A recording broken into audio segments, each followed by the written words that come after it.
So I'll show you a quick, easy setup we use all the time to take photos where you can white out the background and have a quality image for your listing.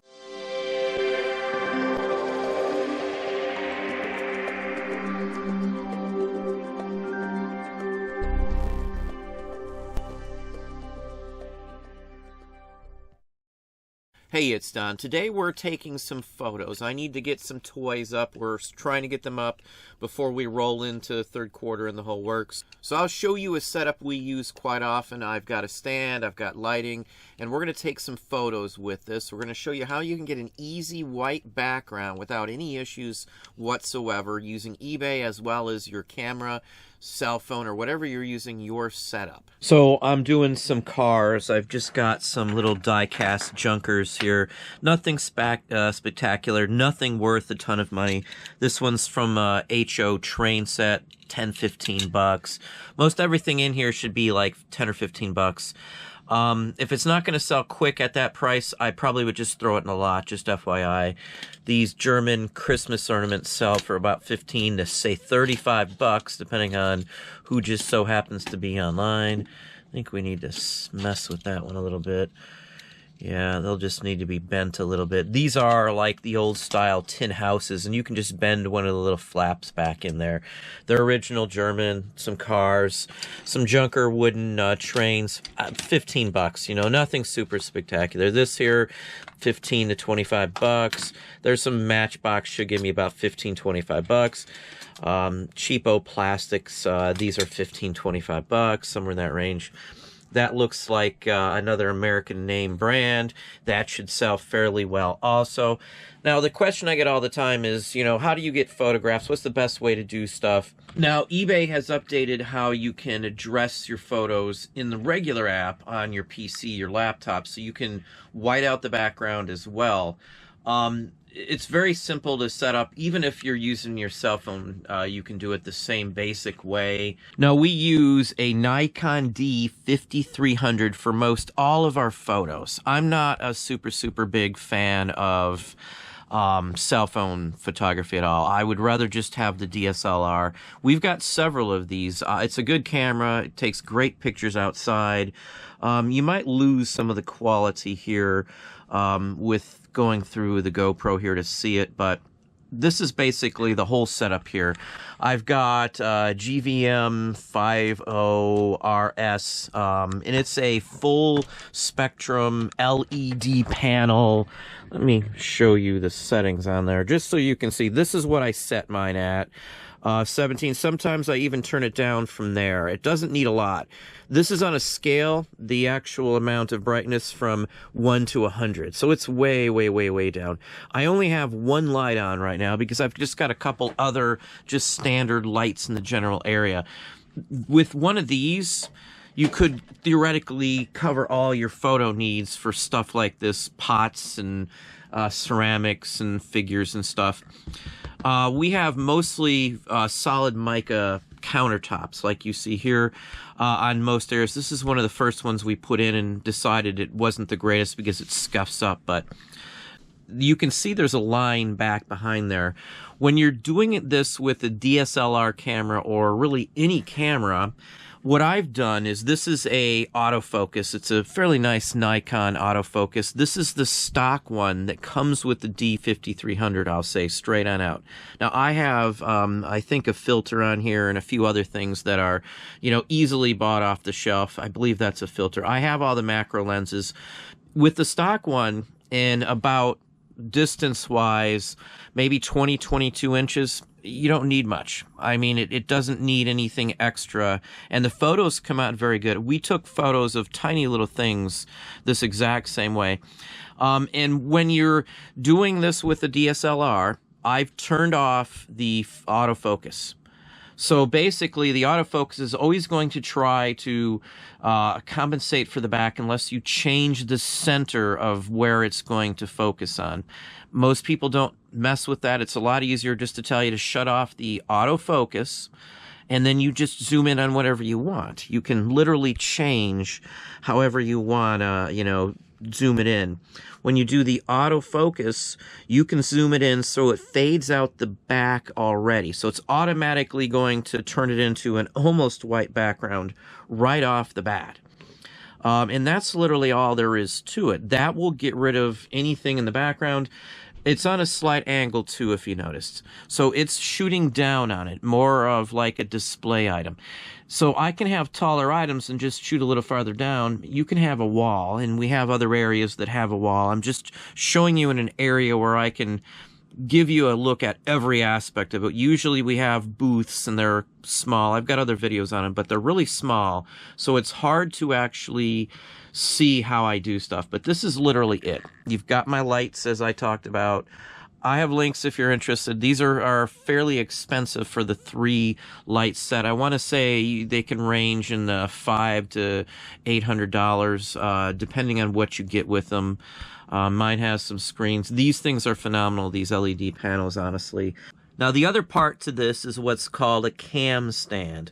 Now, we were in Virginia. We actually lived in Virginia near the Pentagon area, and we went to the Smithsonian, and we saw somebody using one of these. It was the only one that you could bring in there and mount onto a table and use in the actual museum itself, which I was really surprised anybody would let anything come in. But this was in there, and for document photoing and stuff like that. It just mounts to the table. It's very easy. It's just like a clamp.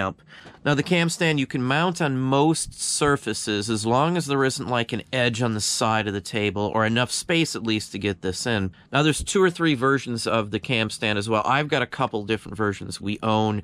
They're great things to have. Literally, you can mount them anywhere, outside, inside, pretty much anywhere you want. I've used these things for years and never ever had an issue. Just like the Nikon D5300, I've probably taken with this camera, or somebody here has taken with this camera, probably 150,000 images. And I probably am not exaggerating. I'm probably underestimating the amount of images. And one day, somebody could take, 600, 700, 800, even up to 1,000 photos on this camera. Sometimes in one day, 2 people may have used the same camera, and they may have taken, 1,500 or more photos in just one single day. So the thing works great. I've never had an issue with this. If you're careful, you're not changing the lens, opening it up, like dust in or anything else like that. This thing should last you your lifetime, as far as I can tell. Now, the last thing I can think of that we use that many other people may not be aware of is this hand trigger. This plugs right into the accessory port. I don't know how well you're going to be able to see it, but there's an accessory port right here, and it plugs right on into there.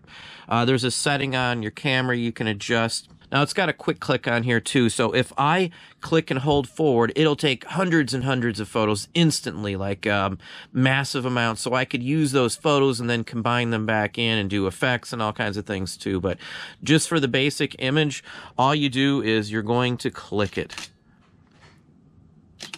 Should have been able to hear the shutter. Again, this is a normal camera, basically. It's a digital version of basically an old film camera. This looks just like the non-digital version, basically. Now, when we're doing images, I'm just going to turn it. I'd usually do one of 3 sides and the bottom and top sometimes. It just depends. And again, there it is on the screen. Take a quick click with the handheld trigger. Flip it around. Again, you might not be able to see it super well on the screen here, but it does come out nice. This is just typically what I do. If you keep this in the same spot, you won't have to keep adjusting where your focus is. Now, I'm going to actually list this to show you that you can truly get all white background on there, just like, the professionals do, simply with this setup here. And again, take off the camera if you're not interested in it, and just get a mount for your table for your cell phone and a light. That's about it. You can do it outside even if you wanted to, too. But I love the fact that I can just sit here at a counter. I can turn around to the other side and list it instantly. This is stored on an SD card in this camera, so it's just a matter of pulling out the SD card and then off you go. So I'm in eBay, and I've got the photos right here, and I'm going to just simply import them all. We'll highlight them all. We'll import them all. And we'll adjust them here, the rest of the steps here in eBay. That always works just fine for us. So basically what I'm going to do is just crop them all down right here. I'm going to go ahead and crank this all the way up here and then drop it back down till it looks okay on this side. And that's about all I'm going to do with this. Just leave it just like that. And that looks pretty darn close to the actual item itself. It does have the white background. Now usually that square is just right for some of the items depending on how close you have it in the whole works. We can just add the light back in. Again, you'll have to play with it just a little bit, but the feature on eBay does work pretty darn good in all honesty. You can use your cell phone, as I said. Just get a mount, a pod, or a cam stand. The cam stand that I show does come with a cell phone mount too. So it has many different options with it. Again, I'm just using the crop and then the eBay slider bars for everything else. And it really does do a fairly decent job without much issue at all. It does show the item as it is. We've been using this method quite often. It depends again on what you're selling. So I'm just going to go ahead and crop it down. When you crop it down, it makes it bigger. So you can see more of the detail. It zooms in on the item. It shows more of what you want to advertise or push in there. And this works just fine. So you can perfectly well see what we got here. All the details are in there. It's not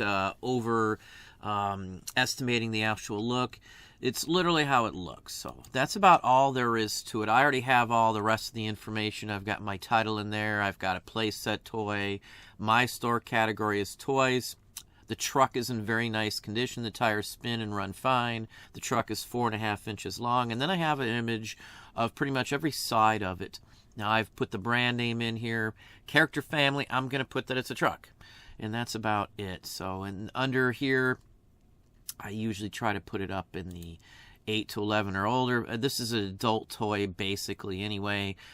Now material on this one should be plastic because it's solid plastic. There is no metal pipes or anything else like that. It's not modified. It's marked made in the USA. It's from about 1950 and it is vintage. I usually keep the same box down here. If I'm listing a whole bunch of trucks, all I do is make sure it says truck. If I'm listing something else, I just change the word from truck to whatever else I'm listing. $16.99, I expect to get $10 out of it. Should be an easy sale on this one. It weighs 5 to 6 ounces, 5 point some odd ounces, so it's just over 5 ounces.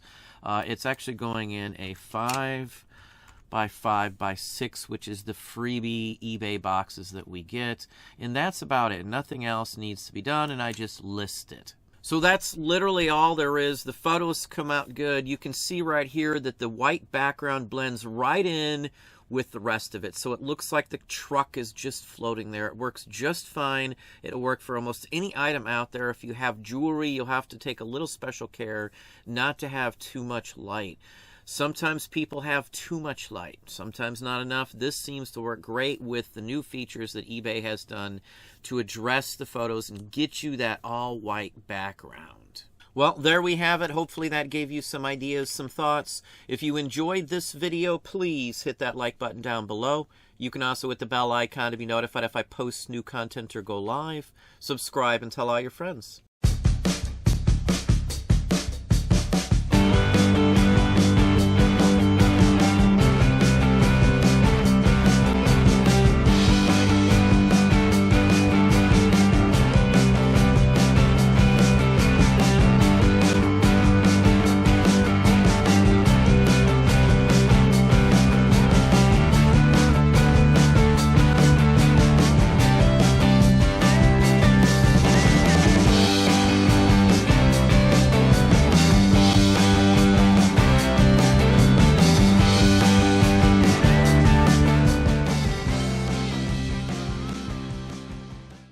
Why are women so happy about new Tickle antiperspirant?